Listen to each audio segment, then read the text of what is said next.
Now you can keep looking at Emily, but without giving us the short version, will you give us the longer version of the Inquisition and your take on it? Oh, okay. Yeah, okay. We all know that the Inquisition was this horrible, horrible, bloody, crazy time when they executed thousands of people and burned them at the stake and whatnot. We all grew up with that. Turns out it didn't really happen. A bunch of scholars now have computerized 41,000 cases heard by the Inquisition.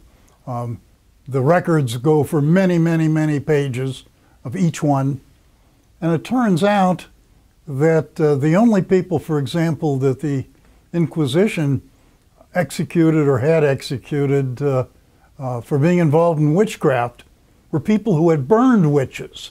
It was the Inquisition that prevented the witchcraft craze from happening in Spain or Italy, and in the long run, it was their example that caused it to stop in the rest of Europe. How enlightened is that? It turns out, of course, that many other things about them are equally nonsensical. They had very, very few people executed. Many of them were priests who had taken advantage of the confessional to seduce women. That's hardly, you know, some great. Most of the books they burned were not scientific books, but were pornography. You know, the printers first discovered the Bible sold. The next thing they discovered that smut sold, and the Inquisition was against smut.